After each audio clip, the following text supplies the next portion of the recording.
A 6.9 earthquake just hit Cebu, and one of its oldest churches partially collapsed. Mga kapuso, isa sa heritage church ng Cebu, itong Santa Rosa de Lima Parish. Dito yan sa bayan ng Daan Bantayan dito sa Northern Cebu. Pero ito sa nga po, kabila po ng pagguho ng simbahan sa Daan Bantayan, Cebu dahil sa magnitude 6.9 na lindol, himalang hindi nasira ang Blessed Sacrament at imahen ni Santa Rosa de Lima.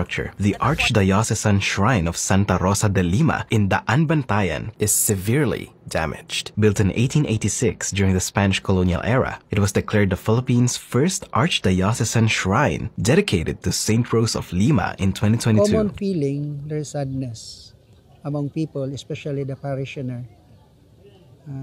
Nanghihinayang, but still, I could see in their eyes there is still hope that we can rebuild the church. But as of now, we feel sad.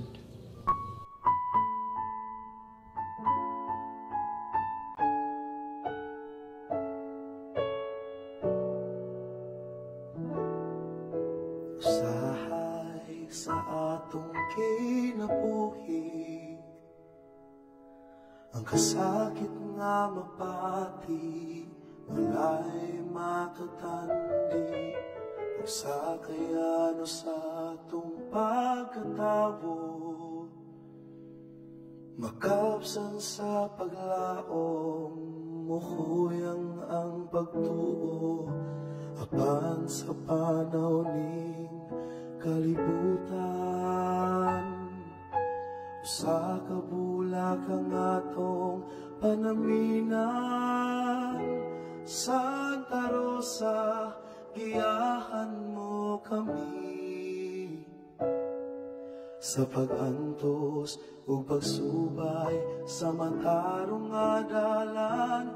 Santa Rosa, pahinumdumi kami nga ang kasakit o pagsulay nining kalibutan, maoy magkabig sa grasya sa Dios. Kayang kinabuhi sa pagkamatarong, dili sama sa rosas, na kanunay nangalingkyon, kanunay nga hagiton ang pagtuo, sa mailot nga tunok, mainit nga kalayo, apan walay angay kahalukan. Kaysa matagtikang dunatay sumbanan, Santa Rosa, giyahan mo kami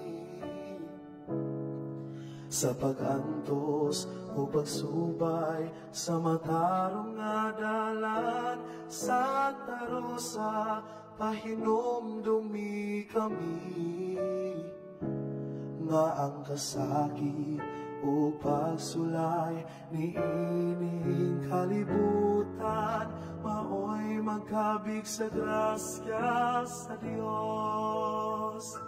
Sama sa imong pag-antos, subay sa dalan sa kaputli, hatagi mi kusog sa paglatas. Ang kalibutan nga mangit-ngit, gugma sa Dios putong kahayag, paingon sa kahimayaan, kahimayaan. Santa Rosa, giyahan mo kami sa pag-antos o pagsubay sa matarong nga dalan. Santa Rosa, pahinumdumi kami nga ang kasakit o pagsulay ni ining kalibutan, maoy magkabig sa grasya sa Dios. Maoy magkabig sa grasya sa Dios.